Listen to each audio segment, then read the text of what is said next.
બનાવીએ, અમે ચંદ્રન મંગળને નહીં ઉતારીએ, પણ અધિકારીઓ તમને પગે લાગતા થઈ જાય ને તાકાત અમારા ગોપાલ ઇટાલિયામાં છે.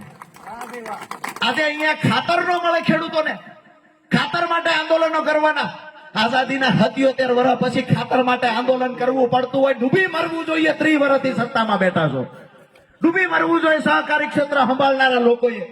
અમારા ખેડૂતોને પાણી નથી મળતું, અમારા ખેડૂતોને ખાતર નથી મળતું. આજે અમે બાજુના ગામમાં ગયા, ડુંગળીના ભાવ 30 રૂપિયા 40 રૂપિયા ડુંગળીના ભાવ છે, છતાંય સ્ટેજ પર ખેડૂતોની વાતો કરતા શરમ નથી આવતી.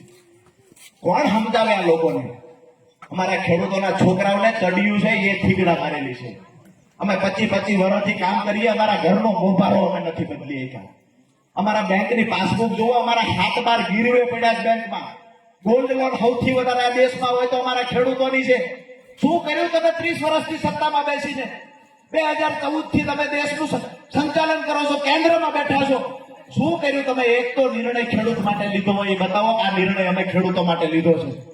આજે જાહેરમાં કહું છું, વાંદરવડ ગામના આંગણેથી કે ગોપાલ ઇટાલિયાને ચૂંટીને મોકલો, એફિડેવિટ કર્યા બરાબર રાજુ કરપડા ખાતરી આપે છે કે અહીંયાથી ઇકોઝોન લાગુ ગોપાલ ઇટાલિયા છે ત્યાં સુધી નહીં થાય. ખેડૂતોને દેવા મુક્તિ ના મળે ત્યાં સુધીની લડાઈ અમારા લોકોની ચાલુ રહે છે.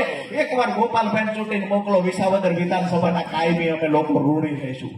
જ્યારે પણ તમારા ગામમાંથી અવાજ આવે કે અહીંયા જરૂર છે, ત્યારે અમે તમારી વચ્ચે આવીને ઉભા રહીશું. વિષય એટલો જ છે કે આજે આખા ગુજરાતના ખેડૂતો મીટ માંડીને બેઠા છે.